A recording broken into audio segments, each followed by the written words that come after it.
Hello guys! So, naisipan ko mag-vlog about sa nararamdaman ko at napansin ko sa search ko sa YouTube, TikTok, Facebook, ang dami ko nang napag-searchan pati sa Google na ang daming mo problema about sa acid reflux or GERD at isa ako sa nagsasuffer ngayon. So, nag-start to nung nagpapalpitate ako. So, ang una namin pina-check up is cardio kasi na palpitation sa puso. So, nalaman na may rheumatic heart disease ako. So, may pinatake sa akin para yung palpitation ko para malesen yung pagkapal ng valvula kasi yun daw naging reason kumakapal ang valvula ko. Kaya, nagkakasya ng palpitation. So, nag-start yun hanggang sa tumagal ng tumagal. Nawala yung palpitation ko, pero last 2022 yun, last year. So, ngayong 2023, ang naramdaman ko naman is parang lagi akong busog. Kakain ako, mabubusog ako, magpapalpitate ako. Kaya, so ayan guys, feeling ko ang nakatrigger talaga is yung aking stress dun sa palpitation ko na nalaman ko na may RHD ako kaya na-trigger ang aking acid reflux. Talagang umunti yung kain ko. From 45 kilograms, naging 36 na lang ako. Umabot pa ng 35. So, ang tagal ko na ulit hindi nagtitimbang. Kaya hindi ko pa ulit na-check kung ano. Kasi, naaano ko sa sarili ko na pumunti na lang yung timbang ko, hindi na katulad ng dati. Kasi ang taba ko dati, buhat yung mukha ko, braso ko. Tapos ngayon, ayan, pumayat talaga. So, nakailang pa check up na kami ulit ngayon. At hindi na sa cardio. So, internist na. Halos yung pang lahatan yata yun. Madami kaming napagpa-check upan nitong year. Kasi nga, laging para akong busog, bloated. Kasi nahapo ako pagkakakain ko, nagpapalpitate. Tapos doon na pumapasok ang panic attack at anxiety. Kaya hindi ako nakakain ng ayos. So, ang sunod namin pinagpa-check upan is sa goiter kasi baka may thyroid problem ako kasi nga hinahapon na mamaya. So, ang sabi ng doktor is kaya ako pumayat, kumunti yung kain ko. At hindi daw siya sign ng thyroid sa akin. Tinignan niya rin ang thyroid ko, hindi po, pero hindi. Findings is acid reflux.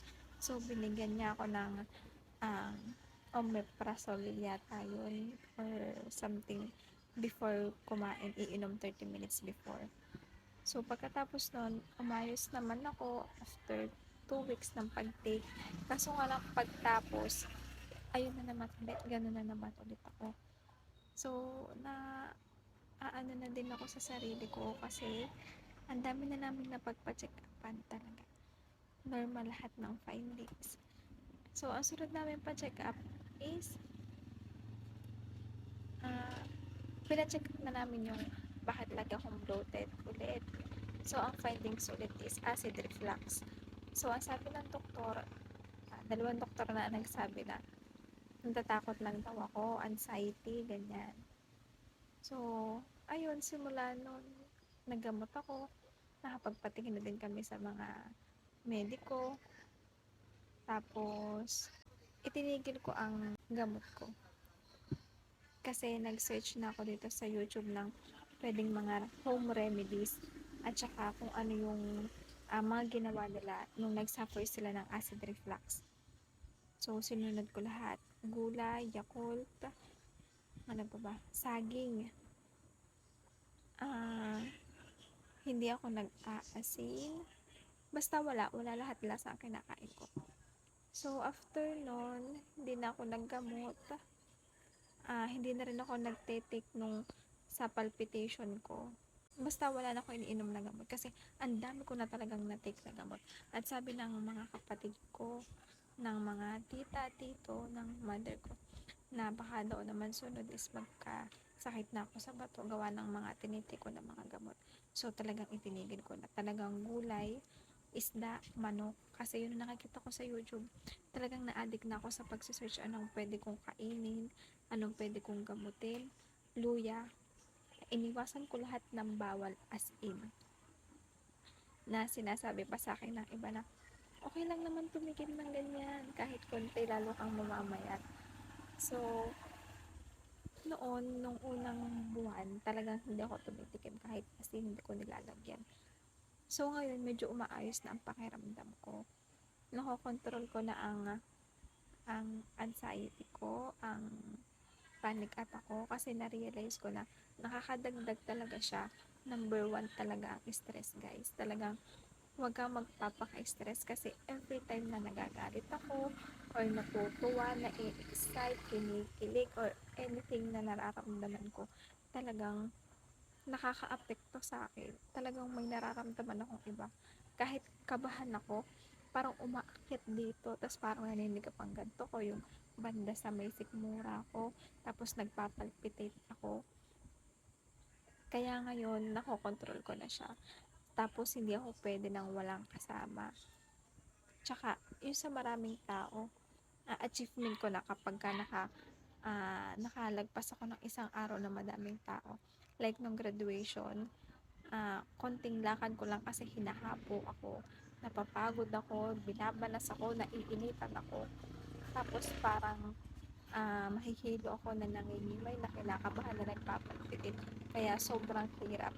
Kaya nung nakasurvive ako nung graduation na sobrang daming tao talaga at sobrang init, sobrang saya.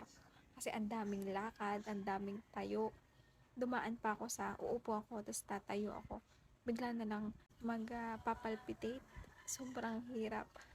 Tapos ngayon, nakakatuwa kasi hindi ko masasabi na okay na ako, pero talagang hindi kagaya ng dati. Kasi dati buwan-buwan nagpapacheck up kami sa doktor.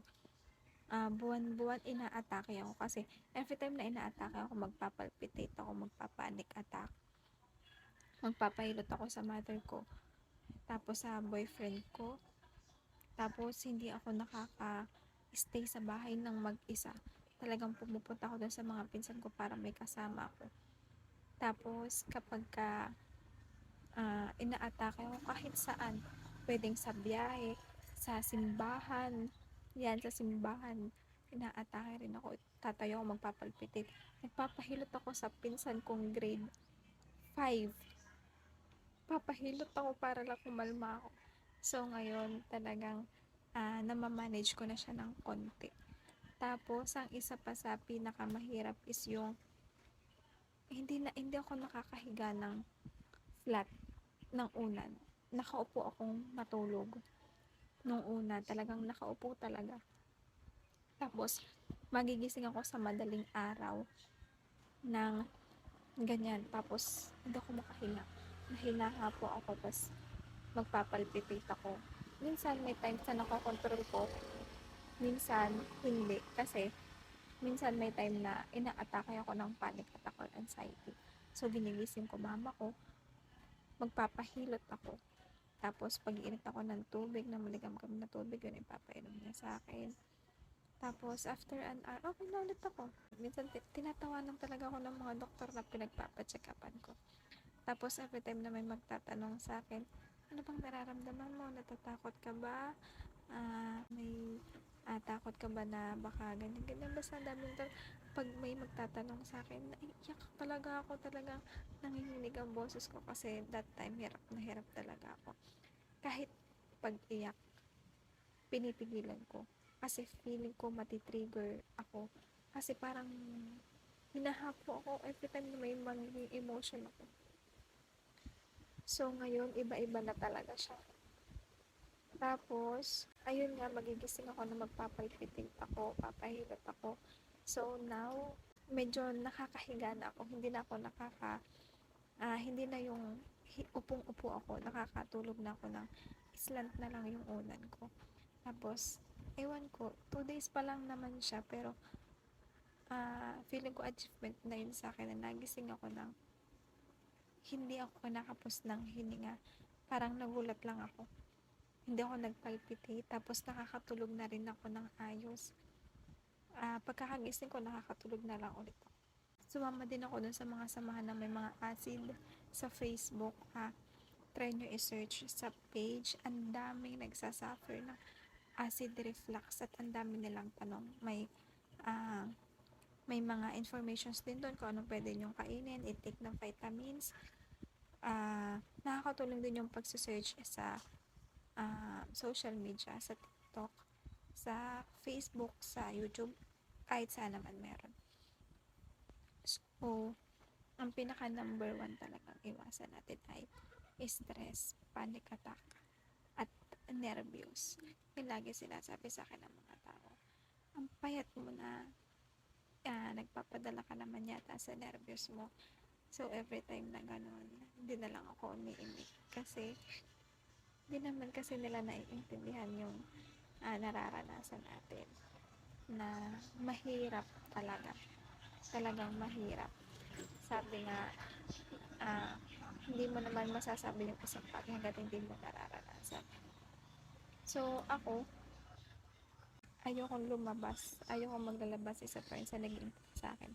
Kasi kada may makakakita sa akin, ang payat mo na, ganyan. Tapos, feeling ko ang tingin nila sa akin, yung sakit ko is, parang ginagawa ko lang, ganun.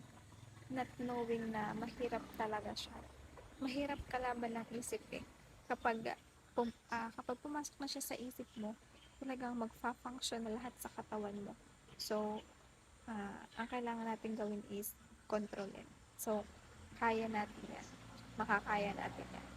At malalagpasan natin yan. So, madami din nagsasuffer natin. Isipin nyo lang, hindi kayo nag-iisa, marami tayo, sobrang rami. At hindi ko alam na marami pala tayo. Akala ko nun gawa-gawa ko lang din, yung sakit ko. Kasi nga, parang, alam niyo yun, parang tinatawanan na lang ako ng ibang tao kasi nervous lang naman yan, takot lang naman yan. So, nung nakita ko na madami pala, sabi ko, hindi ako nag-iisa. Marami kami, at hindi ko kailangang matakot kasi gagaling tayo. So, ayun guys, natripan ko lang to kasi malaking help siya para dun sa mga tao na nag-i-start pa lang. Kaya habang maaga pa, habang nakakaramdam kayo ng symptoms, kontrolin nyo na. Umiwas kayo sa bawal, umiwas kayo sa stress, kumain kayo ng healthy foods, vegetables, fruits. Ayan. So, sa susunod na video, papakita ko sa inyo kung ano yung mga kinakain ko na pwedeng makatulong sa inyo. So, yun guys. Thank you. Gagaling tayo. Bye-bye.